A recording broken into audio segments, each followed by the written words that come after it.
Hey guys, Comet ENH here, and today we're going to be taking a look at a video by Bearman 3600, and it's a video about why you shouldn't buy the Nintendo Switch in his opinion, the Nintendo Switch 2 in his opinion.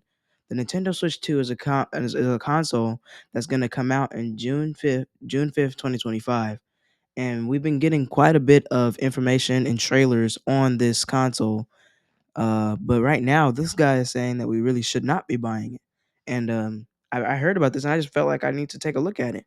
So without further ado, let's take a look at it together.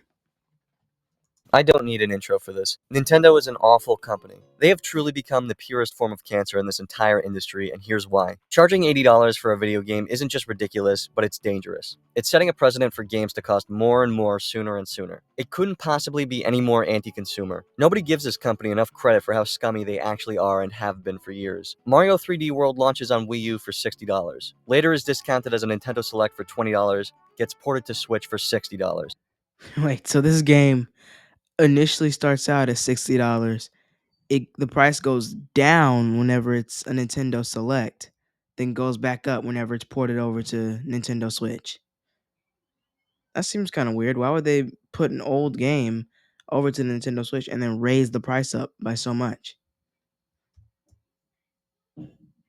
Donkey Kong Country Tropical Freeze launches at $50, is discounted to $20, gets ported to Switch for $60. Luigi's Mansion 2 launches on 3DS for $40 in 2013, discounted to $20 in 2016, and gets ported to Switch for $60 in 2025. I mean, what? I'm sorry, what?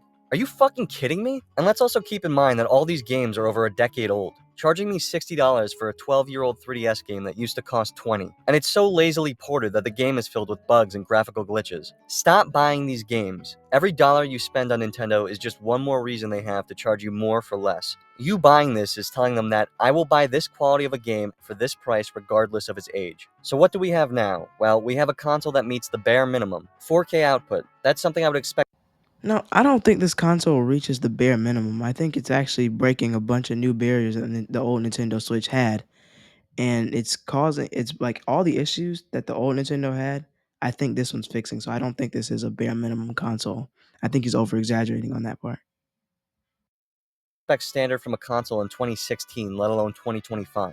120 Hz, to be expected. Although it's nice to know that whatever power this thing is pumping, it ain't enough to do 4K and 120 at the same time. I guess we'll just have to wait another 9 years for that. A 1080p screen, geez, I'd fucking hope so. And a few other little additions that just barely scrape the standards of today's consoles. But what about those accessories? Of course, we now have built-in game chat being accessible through the C button. With the new Switch 2 camera, you can stream your greasy face to all your loser friends over in Louisiana. But of course, a Nintendo Switch Online membership is required. So Why is this this button guy is going so completely crazy on the new features like the chat thing and the camera for the Nintendo Switch 2?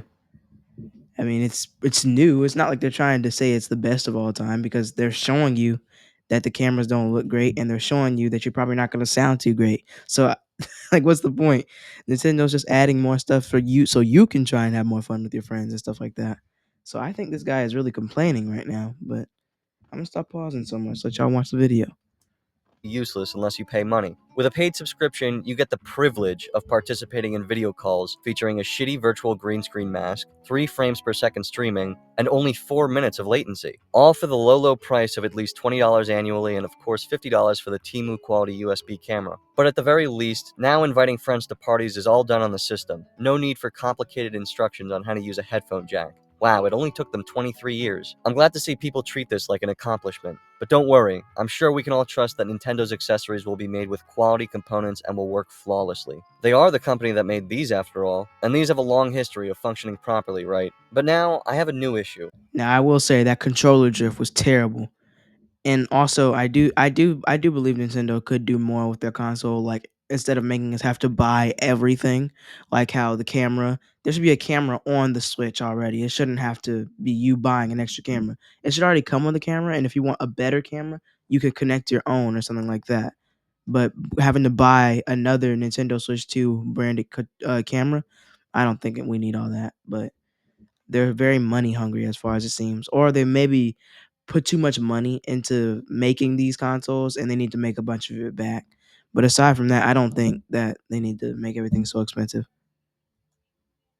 The Nintendo Switch 2 just has so many new features that have been standard for years, and the only piece of hardware I'm familiar with is this Leapfrog. So how can I learn all about these new features? Well, fret not, jackass. All you need is the Nintendo Switch 2 Welcome Tour, all for the low, low price of $10. Wow, remember the good old days when you would get a new console and dick around with the built-in software? These types of software are so important because Why is there tutorial game? Why does it cost money? Like, have y'all seen like the little Astro thing for PlayStation 5? That was the first game was free. The whole thing was free. It was like a full expansive game, but then they made another game that cost money, which is okay. But they're starting off with their tutorial game costing money, and they could have just made it free for the first one, and then if you wanted to make an expansion to the game, make that one cost. But they're just starting off with everything being super expensive, which makes no sense. They shouldn't do this. They're gonna lure their customers away from actually wanting to buy their stuff. they'll always be the consumer's first impressions with the system. Everyone will always remember playing around with PictoChat or DSi Sound on the DS. They'll remember playing Face Raiders and collecting puzzle pieces in the Street Pass Plaza. Face Raiders and Street Pass is really fun.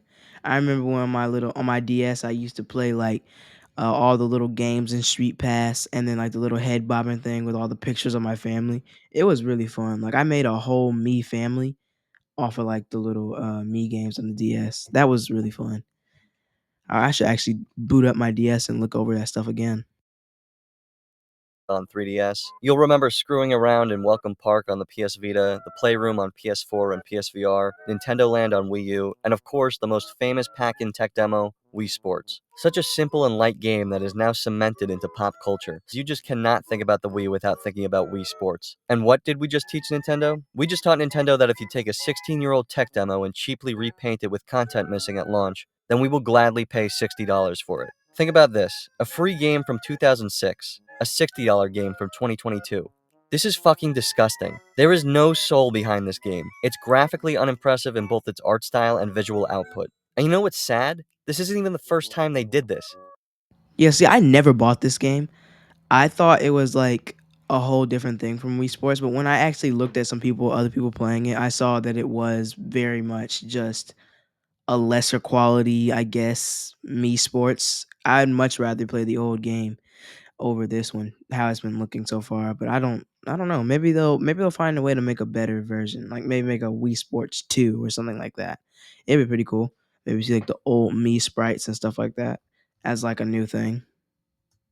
Go back to 2013 with Wii Sports Club, and it's the same deal. Suddenly, a free tech demo costs $50. At the very least, this game looks good. Everything about its visuals is just beautiful, and it felt good, like human beings with pulses worked on it. Jump ahead 10 years, and you get this slop. So, what about the Nintendo Switch 2? Does it get a tech demo? Well, the original Switch got 1-2 Switch, a $50 piece of shit that was fun one time ever, and that was when it launched and you wanted a break from Zelda. I genuinely remember the only time I had fun with this game was when everyone playing it was laughing at how stupid it was. And hey, how about a sequel? A sequel to a tech demo that takes the idea of complete garbage and asks for another $50. So how about that Switch 2? This time around, we got Nintendo Switch 2 Welcome Tour, a tech demo more focused on the hardware and teaching you what it does and how to use it. And you have to pay for it. That is the most unbelievable shit on the planet. So you have to pay to know how your console works.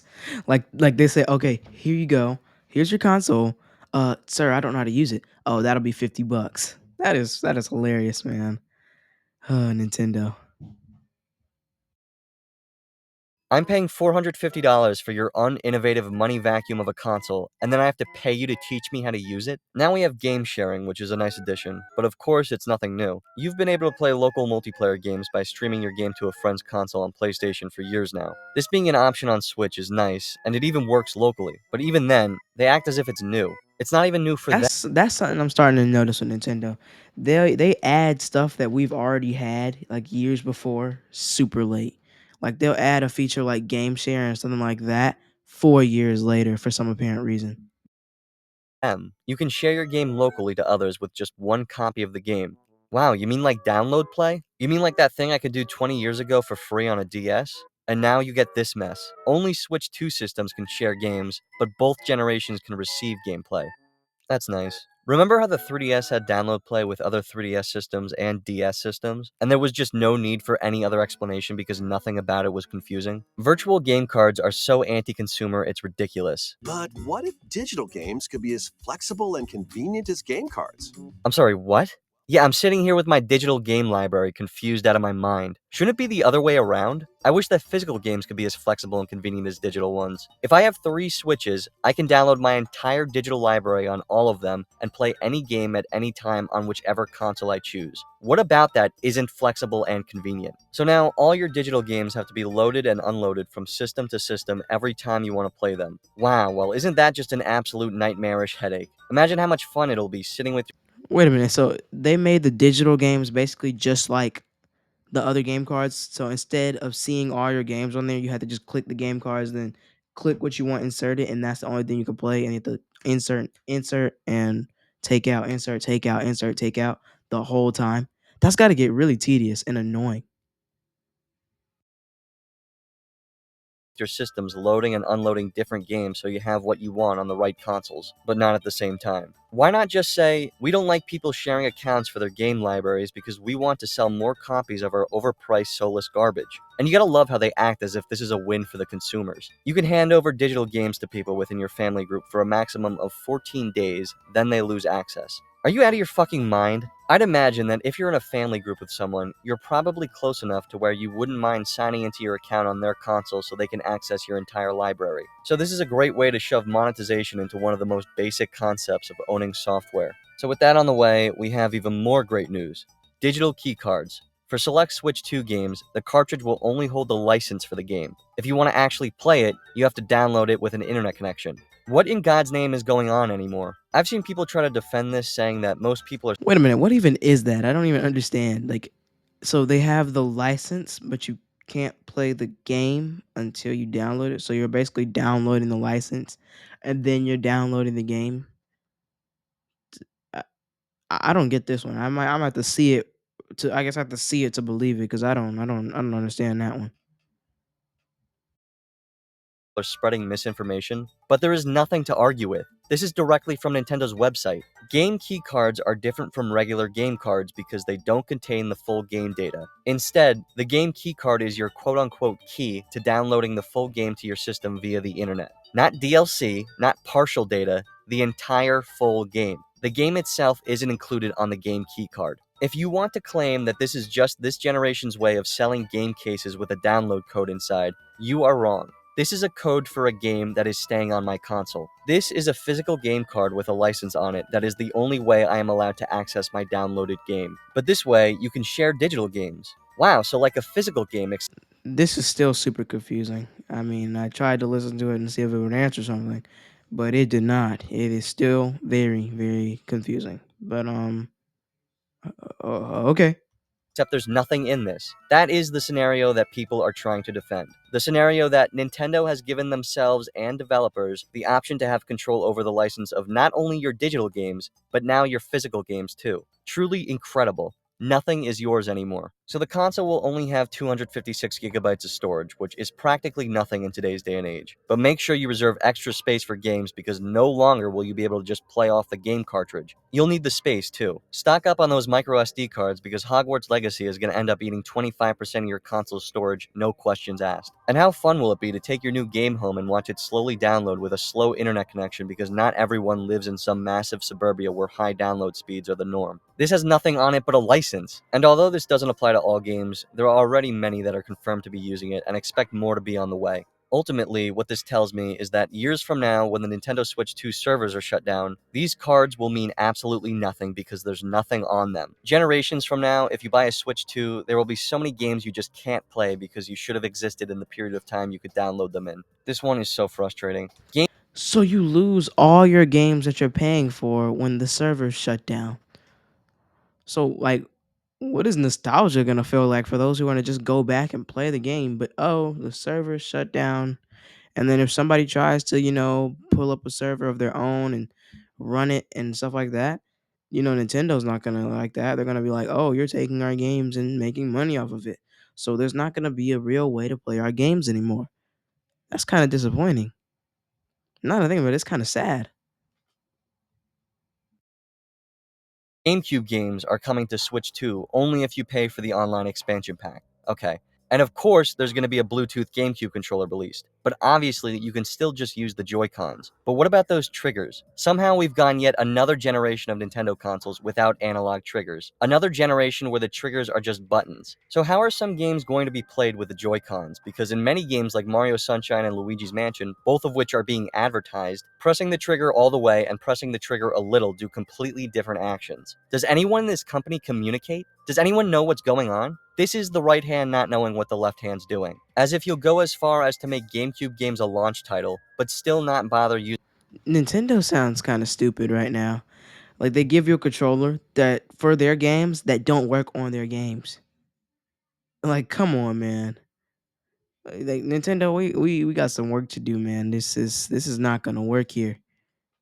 This is not gonna work. the industry standard for your controller, even though the 20-year-old controller you have to reproduce has it? What? How about game upgrades? You guys like spending more money on things you already paid for? This one is so absurd I don't even know where to begin. What if, imagine this, all the poorly optimized Switch games that run at 30 FPS at best in 720p could be played normally without us making the effort to actually optimize them for the hardware they were originally developed for. And then we can charge you for it. Games will run at improved resolutions and frame rate. You mean the resolutions and frame rates they should be running at in the first place if you put more effort into properly optimizing them? I'd love to know what black magic was used that made the Thousand Year Door run at a flawless 60 FPS on my GameCube in 2004, but couldn't be used 20 years later to make its HD remaster run at a consistent 30. Maybe they're That's because all Nintendo cares about with their Switches is making it portable, but nothing else. No how the game runs or anything like that. Nintendo almost should just stop the portable thing and just make a at-home console. That's it. Because they're giving us these games that can't be run to their full capacity because all Nintendo cares about is portability. That's it. And it's kind of scummy. just is no point in spending money optimizing games when people will just buy them anyway. And finally, the elephant in the room. 80 fucking dollars for a video game. On no planet Ah, man, games are starting to cost as much as buying a pair of shoes. One day games are going to be like $500, and then the console itself, oh, don't get me started on that. That's as much as a new like 100-inch TV, $5,000 plus. You're not going to be able to be an average citizen and afford a game. It's going to be playing a game is going to become a delicacy. It's going to be something that only the rich and famous do or something. Like gaming will be exclusive. It's getting crazy.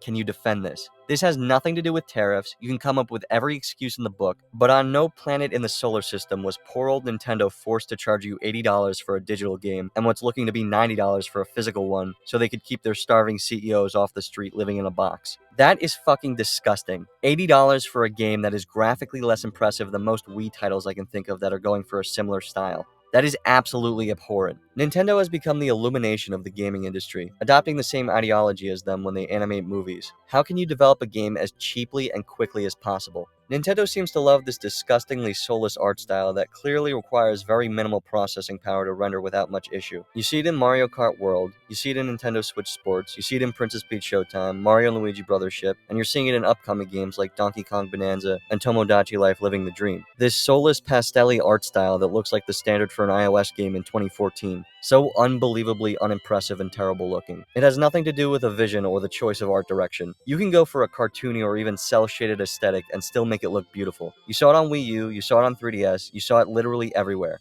This is not beautiful. This is not visually impressive, and they expect you to pay $80 for it, and pay even more for physical, which is such a scummy way of forcing players who need to save money where they can into switching over to digital. Forget DRM. Digital games means no money spent on producing, no money spent on shipping, and most important of all, no commission to any retailer. Every penny going directly to the biggest pieces of shit in the industry. It seems that the full price of Switch 2 games will be either $70 or $80 digitally. But just take a look at these prices. Are you fucking kidding me? $70 for Breath of the Wild with a Switch 2 upgrade. Didn't this game come out almost Yeah, it seems like Nintendo is taking the lazy route right now.